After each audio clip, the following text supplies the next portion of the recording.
우리들은 이 세상에서 들려오는 아주 모든 험악하고 불안한 소식들 얼마나 많은지 모릅니다.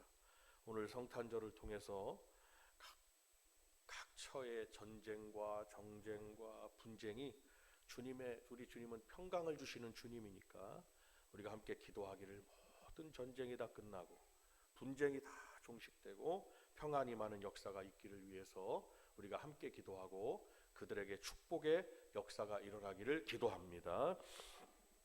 오늘 하루만큼은 우리가 여러 가지 뉴스들을 접하지만 불안한 소식들을 다 잊고 오직 이 땅에 나를 구원하시기 위해서 태어나신 주님을 기리는 우리 성탄절, 주님의 크신 은혜가 오늘 모든 걸 다 잊고 저와 여러분에게 있게 하시기를 원합니다. 새로운 희망을 주시기 위해서 우리 구주 예수님은 성탄의 기쁜 소식을, 성탄 거룩한 탄생이라는 거죠. 기쁜 구원의 소식을 우리에게 전해주고 계시는 것입니다. 오늘 함께한 모든 성도님들, 참빛으로 오신 예수 그리스도와 함께 참 소망이 넘치시기를 축원을 드립니다. 우리 구주 예수님께서 탄생하신 소식, 이 소식은 이 온 우주의 가장 기쁜 소식이 아니라고 할 수 없습니다. 예수님께서 베들레헴에 탄생하셨을 때 그 소식을 들은 모든 사람들이 기뻐했다고 성경은 말하고 있습니다. 지금도 이스라엘은 전쟁을 하고 있지만 그 전쟁이 아니면 많은 각처의 전 세계의 우리 기독교인들이 베들레헴을 방문합니다. 아이러니하게도 베들레헴은 팔레스틴 지역에 있어요. 팔레스틴 지역, 주님이 태어나신 베들레헴은 이로 볼 때 어떤 지역이라는 겁니까? 고대로부터 그곳은 그렇게 이렇게 고관대작이 나거나 이렇게 인정받았던 그런 지역은 아니라는 거예요. 거기 가면 예수님 탄생교회가 있습니다. 기념교회가. 예수님이 누우셨던 곳, 그곳을 기념해서 별자리 모습처럼 이렇게 별 모양을 이렇게 해놨거든요. 거기에 다 가서 예수님이 계셨던 그 2000년 전에 계셨던 모습을 생각하고 거기에다 두 손 얹고 막 기도를 하고 옵니다. 전 세계 각 모든 사람들이 다 한국 사람, 미국 사람, 아프리카 사람, 유럽 사람, 모두 남미 사람 할 거 없이 거기를 가면 다 그렇게 하고 오거든요. 예수님의 탄생을 그렇게 기리고 있는 거예요. 예수님의 탄생을 기뻐하고 있는 겁니다. 그런데 오늘 말씀을 보면 예수님이 탄생하실 때 만백성들에게 기쁨이 임하기 전에 마리아, 예수님의 어머니죠, 목자들, 그리고 동방박사들, 이 세 부류죠. 부류. 마리아, 예수님의 어머니 마리아, 그리고 목자들이 있습니다. 목동들이죠. 양을 치는 유대인들은 유목민들이기 때문이에요. 굉장히 중요한 분들입니다. 그런데 오늘 말씀에 나오지만 그렇게 그 층이, 그분들이 그렇게 인정을 받거나 하는 분들이 아니에요. 또 사회에서 동방박사들이 있습니다. 이방인이죠.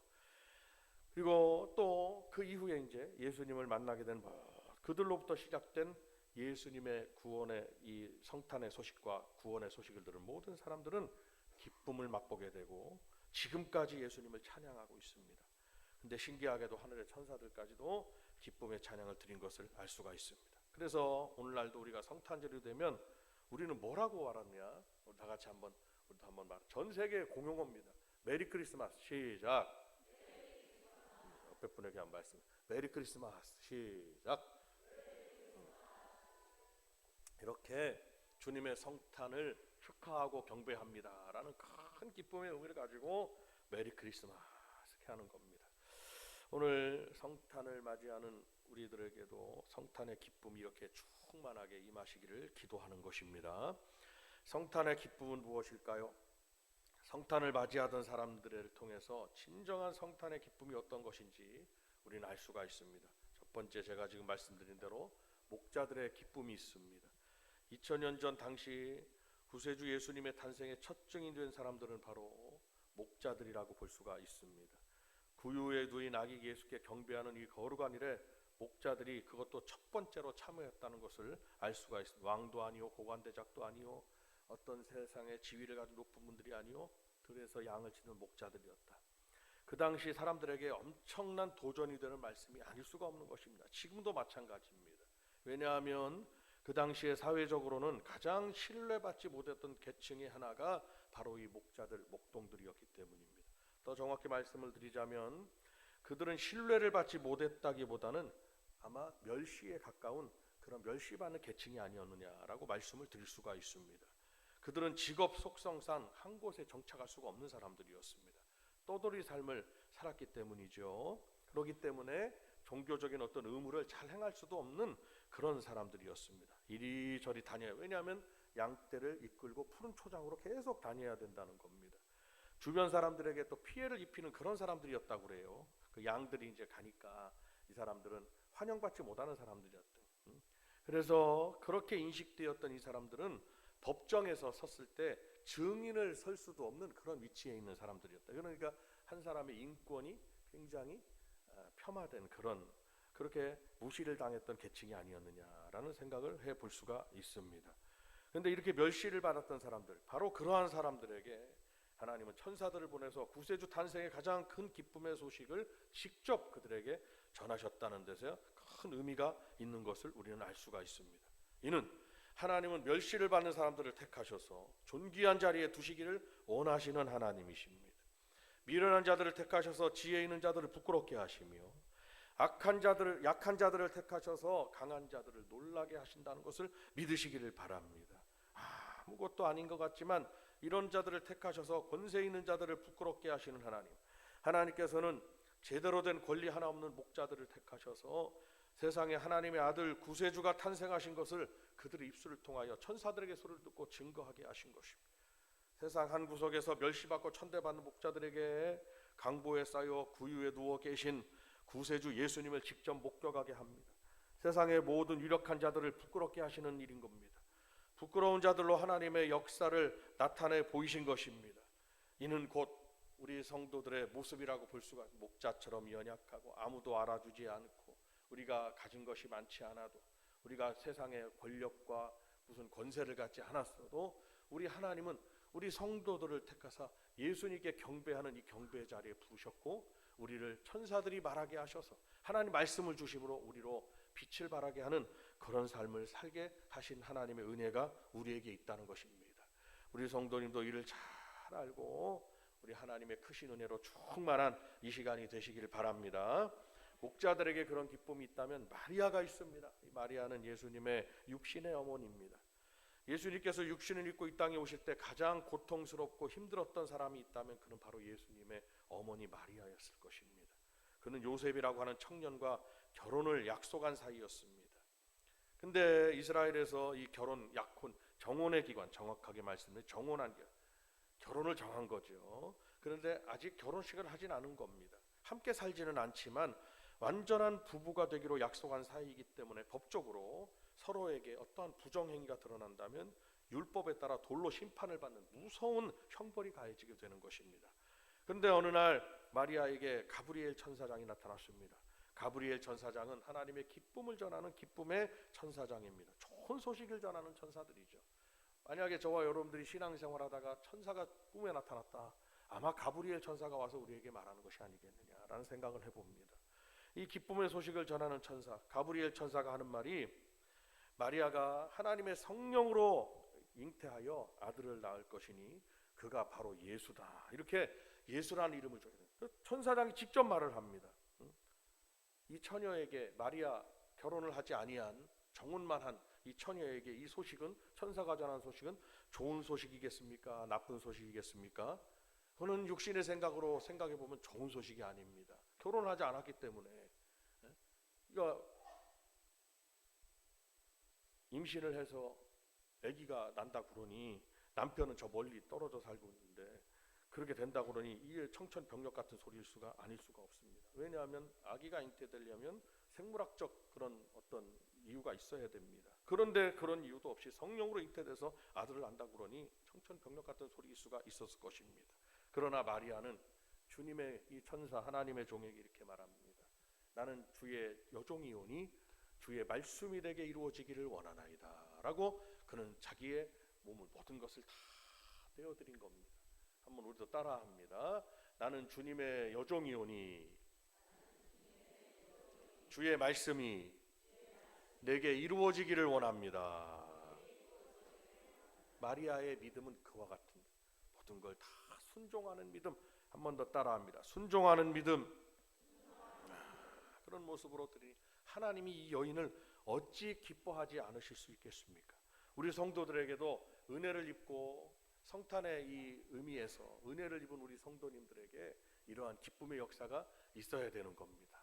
근데 이제 그 일들이 이루어지게 되는 거죠. 마리아는 모든 걸 다 감내하고 어떠한 일이 있더라도 하나님의 말씀이 이루어지기 위해서는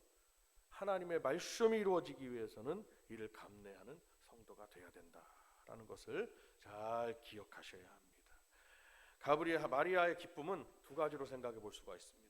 하나님의 은혜를 입었다는 것입니다. 천사가 일러 가로되 마리아여 무서워하지 말라. 내가 하나님께 은혜를 얻었느니라 라고 누가복음 1장에 말씀하고 있습니다. 하나님의 나라는 하나님의 은혜로 인한 하나님의 선택으로, 전적인 선택으로 인해서 전개된 것입니다.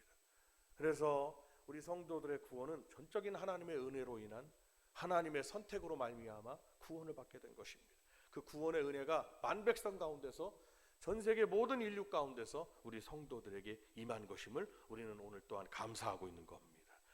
그 구원의 은혜가 임하는 데 있어서 그 원인이 어디에 있느냐? 바로 예수님, 그 구원을 이루신 예수님의 탄생부터 시작된, 우리의 구원은 예수님의 탄생으로부터 시작되었다 이 말씀입니다. 물론 예수님의 탄생을 예언한 구약에 많은 예언들이 있어요. 32,500가지의 직간접적인 예언들이 있습니다. 예수님의 탄생으로 말미암아 그 예언은 단번에 다 이루어진 것입니다. 예수님의 탄생은 핵심이라고 볼 수 있고 중심이라고 볼 수가 있고 바로 원인이라고 볼 수가 있는데, 바로 우리 온 성도들의 구원과 예수님을 믿는 모든 인류들의 구원의 원인이 되는 것입니다. 이를 잘 알고 신앙생활하는 우리 성도님들이 다 되시기를 바랍니다. 하나님의 아들을 세상에 보내시기 위하여 한 여자를 택하셨는데 그 여인이 바로 마리아였습니다. 왜 하나님은 우리를 그냥 구원하시면 되지, 마귀는 멸하시고 구원하시면 되지, 왜 우리를 그렇게 육신을 입고 오셔서 연약한 육신을 입고 오셨느냐? 그것은 바로 인간의 모든 가난과 질병과 연약함과 고난과 부족함과 나약함과 그런 모든 것을 다 육신을 입지 아니하고는 주님이 짊어지실 수가 없는 것. 주님이 우리의 모든 것을, 죄로 인한 모든 것을 짊어지실 수가 없는 거예요. 그래서 사람의 모양으로 죽기까지 낮아지셨다고 성경은 말씀하고 있는 것입니다. 우리 주님의 순종은 우리의 구원을 이루셨고, 목자들의 순종이 있고, 그리고 오늘 마리아의 순종이 있었던 것입니다. 천사가 마리아를 향해서 하나님의 은혜를 입은 자여라고 부르고 있는 겁니다. 우리 성도님들도 마리아처럼 하나님의 은혜를 입은 한 분 한 분이 다 되시기를 주님의 이름으로 축원을 드립니다.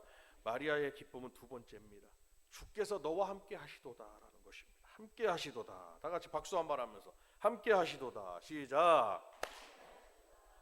하나님이 우리와 함께 하시는 거예요. 내가 주님을 믿는 그 순간 하나님이 함께 하시는 거예요.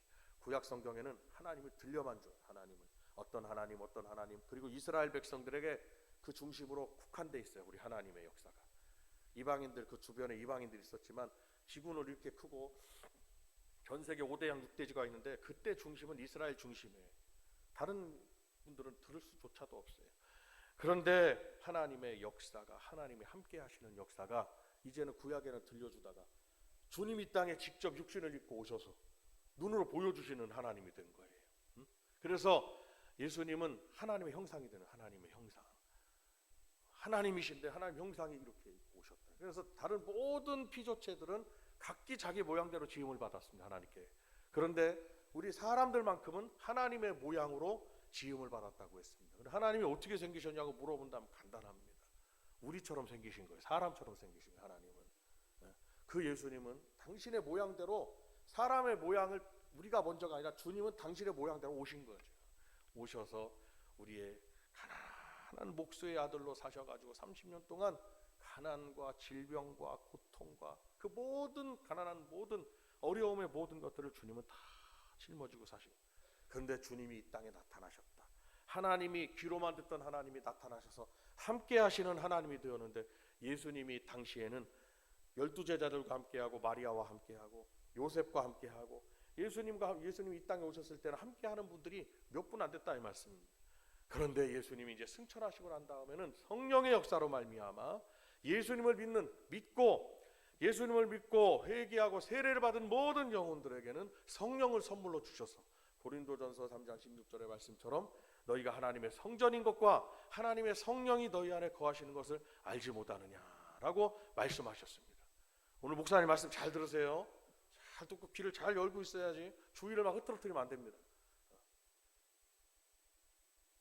성전인 것과 하나님의 성령이 너희 안에 거하시는 것도 알지 못하느냐. 그렇게 신앙생활을 하지 아니하면 우리가 믿음을 지켜갈 수가 없습니다. 다 어렸을 때 교회 학교 애기들 여기서 다 뭐 찬양을 드리고 뭐 해도 장성하면 뭐 어저께도 목사님이 노회 회의를 다녀왔는데 교회들이 다 똑같아요. 목사님 어떻게 교회들이 목사님 교회는 어떠시네요? 교회에 자녀들이 다 어렸을 때 교회 학교 나오고 말씀 배우고 다 감속하고 다 뭐 하고 했다. 다 대학교 가고 장성하면 다 교회를 떠난다는 거예요. 소용없는 겁니다.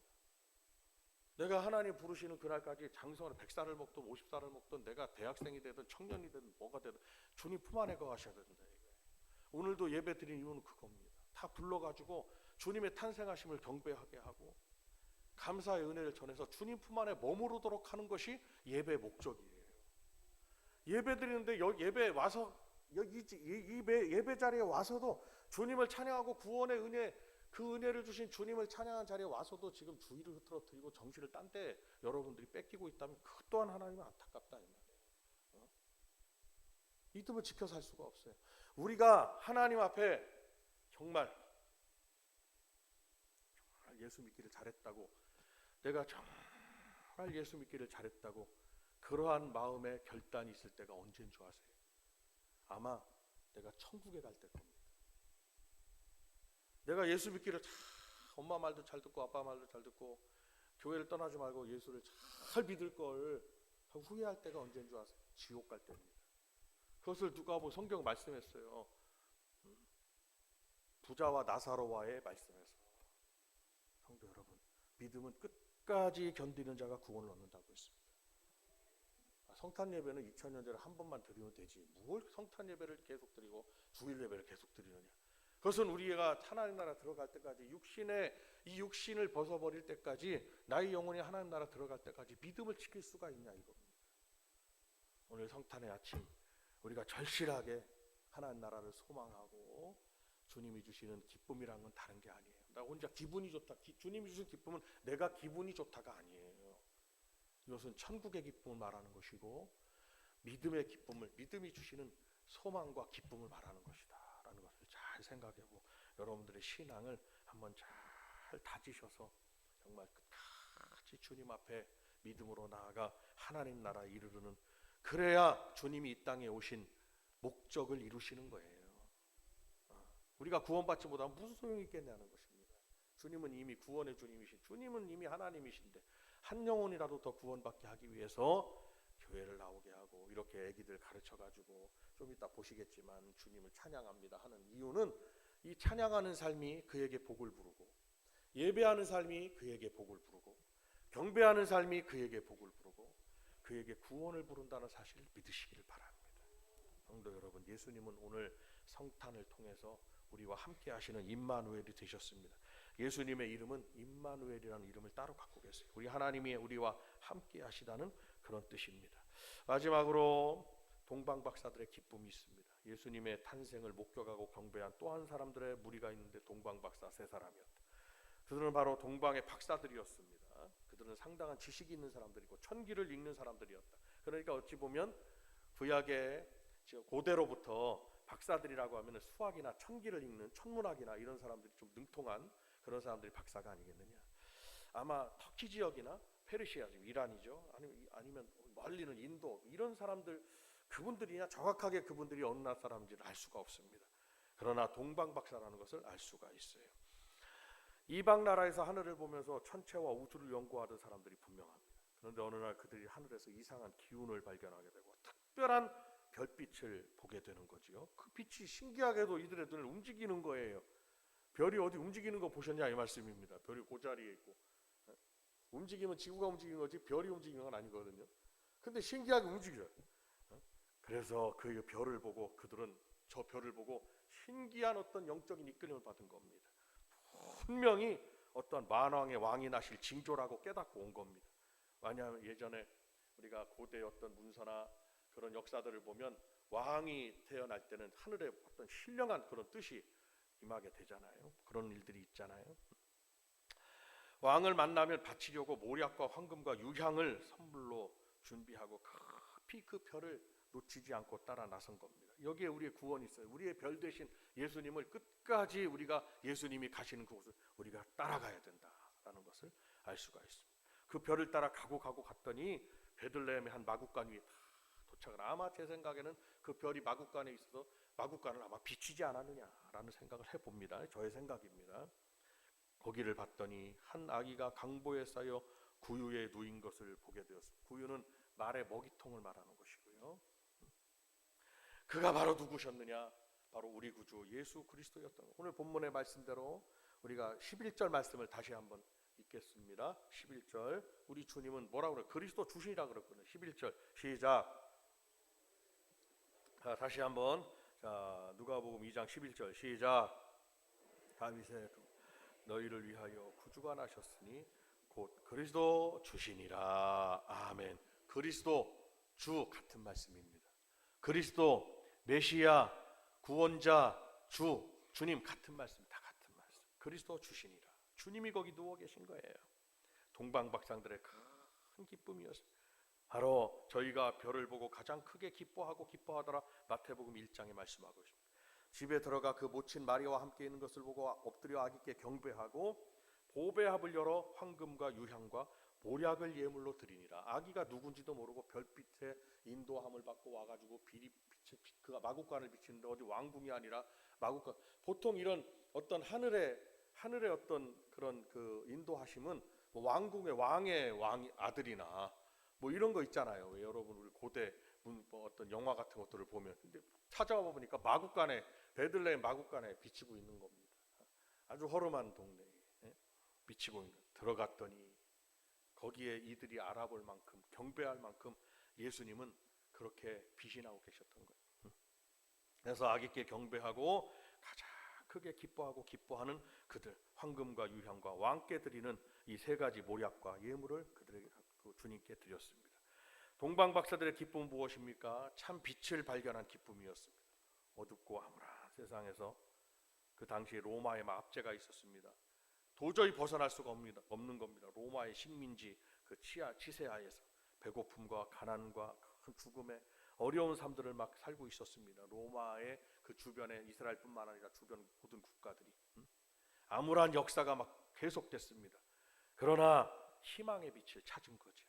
바로 예수님께서 다 해방하시고 이 땅에서의 삶이 아니라 영원한 해방을 이루신, 죄로부터 해방을 이루시기 위하여 예수님의 이 땅에 오신 것, 그 빛의 발견이 바로 동방박사들의 큰 기쁨이었다는 것을 알 수가 있습니다. 참빛, 곧 세상에 비추는 빛, 그가 곧 예수 그리스도시라는 것. 그래서 예수님은 생명이라는 것이고 예수님은 희망이라는 것이고 예수님이야말로 어둡고 어두운 이 세상을 밝고 아름답게 비춰가신 영원한 소망이 되신 참빛이신 예수님이다라는 것을 그들이 지금 발견하게 된 겁니다. 마리아와 목자들과 마리아와 우리에게 주신 동방박사에게 주신 그 기쁨이 오늘 이 말씀을 듣는 저와 여러분에게 충만하게 있으시기를 바랍니다. 성도 여러분, 성탄절은 막 여흥을 즐기거나 어떤 세상 사람들과 어울려서 기념하는 날이 아니에요.